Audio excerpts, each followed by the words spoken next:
Good morning. So it is recording this morning. I don't know what's happening. I've been just recording. I've been just speaking away and no recording for a couple mornings, as you can see. And then I run out of time and can't do it. So happy Thursday morning. Happy pre-preparation day. And also as the days are just busy, the streets are just so busy. It's freezing cold out there. And as if I don't even know if I should complain because in the summer I was complaining about the freezing cold in the summer when after several individuals told me that this is good weather, it finally clicked when this taxi guy told me, hey, this is the best weather in 20 years. I mean, I just lost it. I was like, okay, God, I'm complaining. Thank you. Thank you for good weather. And if that was good weather, I was praying and hoping for I'm so tired.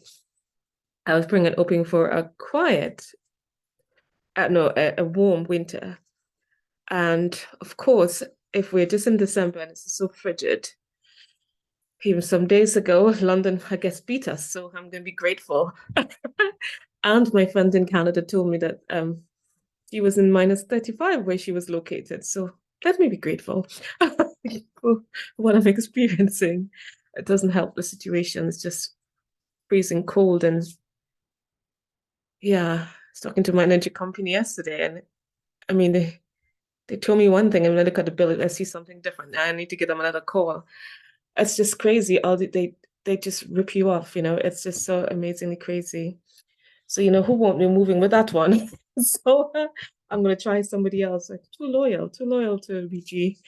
But BG looking more kinder to me right now, even by some sense. And I said some sense make the difference, especially when it's add up units. So this morning I want to talk about not just a Christmas love. And as I've been doing a presentation 2 days ago at work, I was telling them that, as the world around us look towards and celebrate the birth of Jesus, God's love for us is not just wrapped up in a Christmas love. I know shepherds will never ever in the field in winter. I mean, it would be devastating if they were keeping flock, watch over their flock. But as the world decide, the Christendom will, and there's a lot to that. We know that the old story behind Nimrod's birthday being celebrated by his wife and all these stories and that was later Christianized by Christendom to celebrate. So we know that most of the holidays that Christendom celebrates are pagan holidays, and that's the reality. They convert pagan holidays into Christian celebration, which I personally don't subscribe to. But each to their own, and I'm respectful of who want to celebrate, and I won't be the one to judge. I personally won't be decking a tree from the forest with lights, according to Isaiah. So that's my own personal choice. But I'm respectful of those who choose to, for whatever reason they choose to. And I'm respectful. Not that it's always favored across the line, but that's okay. The point I'm making is I was as my patients celebrate, and we're looking forward to this carol service that we were having. And I was asked to do the little message, and I was thinking about what I was going to talk about. Didn't have a lot of time. But I was thinking about a Christmas love. That was a topic I was given. And I said, what exactly are you looking for with this topic? She was like, okay, now, the love of God is not just a love for Christmas. I'm like, perfect, I can do that. So many celebrate Christmas and the love that God extends towards us. And as I shared with my patient, the last year has been a challenging year, a really challenging year for many people. The last 3 years has been challenging year, and Christmas is not a happy time for everybody. As much as we want to think about all the food that's going to be wasted, as one patient said to me 2 days ago, the number of food that's wasted, and you look at a Sainsbury and you see so much line at Sainsbury. I went to the post office to pick up my post that wasn't delivered, and the line was so long. I was standing there freezing cold trying to get to the top to get my collection. Where people get so much money from, I have no clue, but people are buying and they're still trying to have a normal life amidst all the chaos, the high prices for electricity and energy. And yes, there's been an increase in battery operated lights because I was passing and like, who is paying for all those decoration lights? I've always asked that question. People set up lights all year round for different things. Now the tree is becoming more useful in that people like places like government building, federal building, like where I was, I mean, the trees are used for every holiday. And some people are doing that. They're keeping their trees and making the most of their money in their buck. And these trees are not cheap. And so, you know, um, whether you have a fresh one from the garden, a fresh one from the forest, fresh one from the supermarket, that's okay. But if bought and paid for by plastic, whatever kind you have, and houses have lost every year because of Christmas decorations. So be safe if you truly decide to decorate. I love lights, so I do collect lights for my worship moments with God. As you know, I love lights and candles, and it's just lovely for my intimate moment with God. But when we're talking about, and I thought, well, what does light has to do with anything with Christ? What is this Christmas love that people talk about? And I think about it and said, it's like Jesus is a man for all season, and we go through different seasons in our lives, and our lives just as our climate as season. The Bible tells us the seasons will always be with us. Likewise, the seasons of our lives. And this year has been a mixed season, a mixed bag for some of us. There were warm moments, there were cold moments, there were frosty moments, there were the springy moments, there were Indian summer moments. There were so many different type of moments this year. And there were a few sunny moments that didn't last for many. Many people during COVID had to say goodbye to their loved ones. And it was at Christmas, as one of my colleagues says last week, her uncle was not feeling well. And as she thought about it, she says, they really were worried because they've lost so many family members in December. And every time a family member gets sick in December, they always end up dead. And so they were really, and then he got a bad diagnosis and it was just so bad.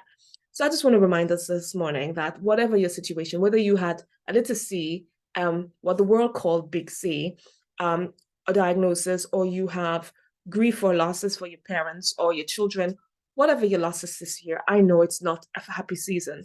This is the first Christmas without them for those who celebrate. And maybe that mommy was the one who cooked the big family meal, or daddy was the one who, I'm not going to say that word because we don't eat those type of food, because men are tend to known for that in Christmas holiday. Whether it's a stuffed turkey that daddy cooked or whatever he cooked in your family, whatever is going on, whatever rift is in your family this holiday, whether it's grief or loss or disconnection, COVID has caused a lot of family rift, a lot of work rift, a lot of pain and hurt.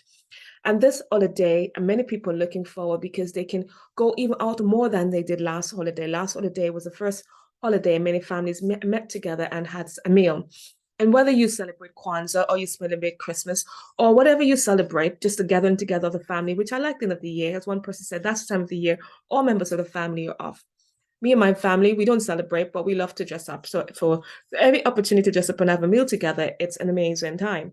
And we do dress up for holiday meal, elegantly so. And we love that. So I've been missing my siblings and my dad at having me with them this holiday, but my heart will be there. I can always tune in and Zoom with them if I so desire. And it's always good for family together because, life is so short, and friends too. And if I was down south, maybe I'll be catching with one of my friends for dinner, as they always invite me for Christmas dinner when I was around there. So, it's different for everybody. Some people are lonely, and that's what I want to say. I've always had the privilege, even when I wanted a small, quiet moment, I've never had the privilege most of the time. I think last Christmas in Iowa, I had it by myself. I think I did. Maybe I was at work. I can't even remember what happened. So, and then a couple Christmas, I had to be on call or at work. When I was in Detroit, I had a privilege also of going to my friend's house previously. And just when I was on call also, and just when my shift was about to finish, it was my last Christmas in Detroit, and the pager went as usual. Yeah, I had the pager. So just when my shift was coming to an end, just a couple minutes before it ended. But God knows when he calls you for service. The point I'm making, be of service to God this holiday season. And I can understand that you have losses in your life and you're hurting. But instead of sitting and hurting by yourself, why not prepare mom's favorite meal or dad's favorite dish? Celebrate them this holiday period. Do something together as a family to remember and to laugh and cry if you have to, but embrace that loved one that you miss. If you didn't get to say goodbye, write that person a letter. No, the person is dead and will not know. This is your closure, I'm saying. This is for closure for you, not for the loved one, because they're not going to read it.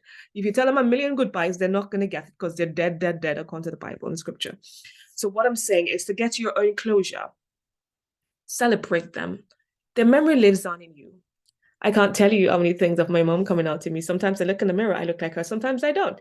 And sometimes, and very often, the words and saying that I say, there's mommy there. So your loved one has left an indelible impression on you, and you are their masterpiece. You are their legacy.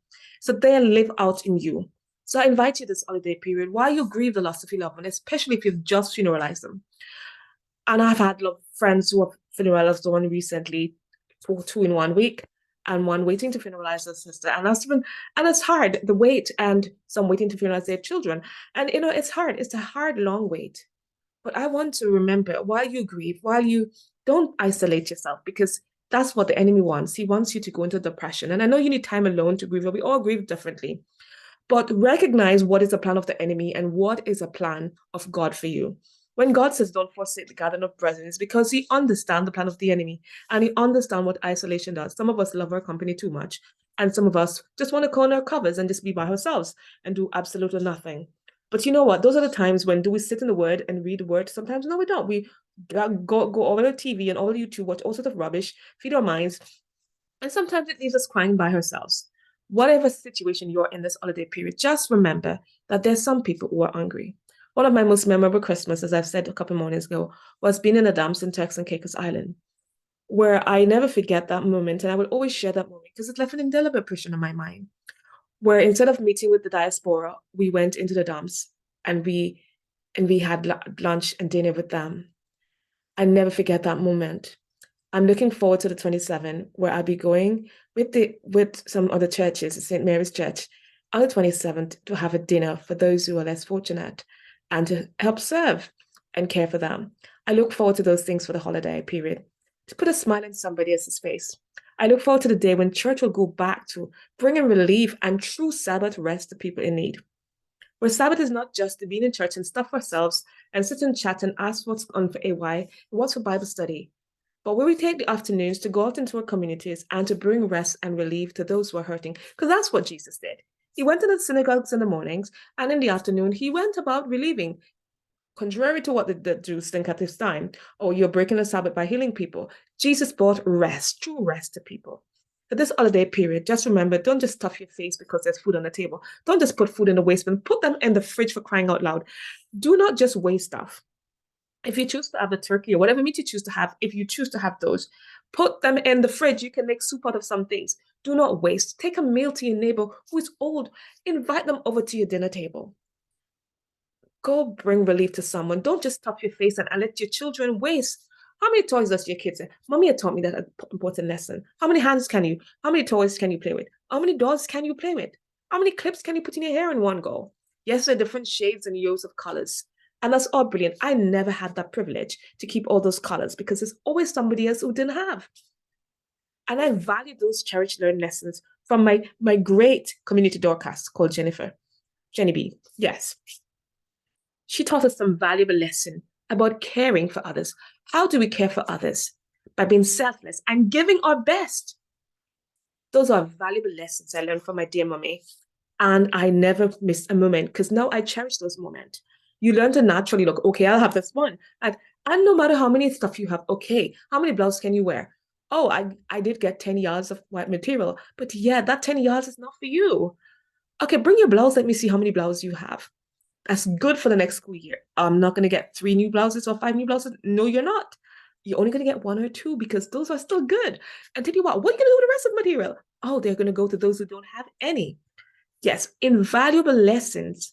And there were some people in my community who just took my mom for granted because they knew she had material and she was going to make them. They come with like red, white, and leave it with blue, white. So, white, white. And they come with 1.25 yards of material and 45, not even 60 with, and expect to leave with 2 and 3 blouses. But my mom would cut on the cross, on the bias, and whatever side she would cut on, she will piece and get them 2, 3 blouses out of the material, plus walking away with white blouses.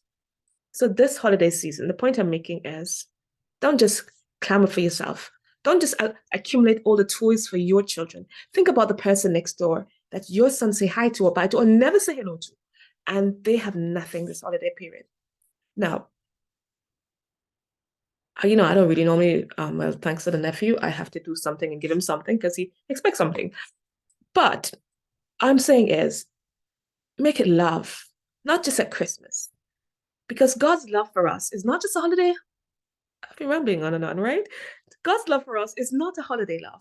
God's love for us, as I told my patients a couple days ago, is 365 days a year. It's not just a Christmas love.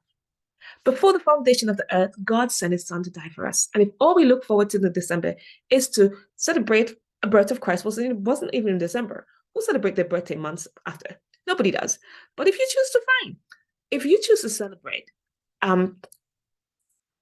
if you're only celebrating the birth of Jesus Christ and not doing what the only thing God asks us to celebrate is the Holy Communion. As often as you do it, this you do in remembrance of me. Not his birthday, not his death, but he also asks us to look. He said, you hear men, why gaze ye up into the sky? This same Jesus who was taken away from you will come back in like manner. If you're celebrating Easter because Jesus was died, and if you're celebrating his birth, and because you choose the 24th, we don't know he's born, but we're celebrating. Yet the song we sing that he was born on Christmas Day. Don't sing those songs, please. Please don't do that. That's just not biblical teaching. So if you're celebrating the birth and you're celebrating his death and you're not looking for the second coming, you have wasted all of that celebration. There's going to be a grand celebration in the sky. And if your heart is not right with Christ, if you don't have a relationship with him, all this shebang and celebration means absolutely nothing. Wasted. Absolutely wasted. So this holiday season, bring relief to someone in need. Bring love and joy and peace to someone who is in need. And not only that, I would like to invite you to take it a step further.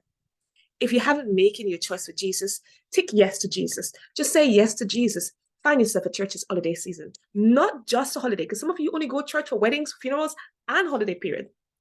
How about starting an intimate encounter with Jesus Christ? It's not about the gifts. It's not about the trees. If you really want to celebrate, make Jesus the celebrant of your season. You have made it this far this season. A lot of hurts and pain. Bring relief to someone in need. If you missed the opportunity in COVID to bring something on someone's door while you were missing a mask inside and protecting yourself, which was pretty good, but you could have left it on the doorstep of a neighbor that you knew was sick or knew had nothing to give. But if you didn't do that, here's another opportunity this season, not just to pack your plates and stack your table, stack your trees with gifts for your loved ones, but to stack love for your neighbors and your friends, to bring hope and joy to someone, and to extend the love of Jesus Christ, not just in Thanksgiving, not just in Easter, not just at Christmas, but to make it his love 365 days a year, because God loves us every minute of the day, every second of the day. It's not just a Christmas love, it's an all year round love. God is God of all seasons. He's a man for all seasons. And he wants you to be a child of his for all seasons. Happy holidays, everyone. God bless you.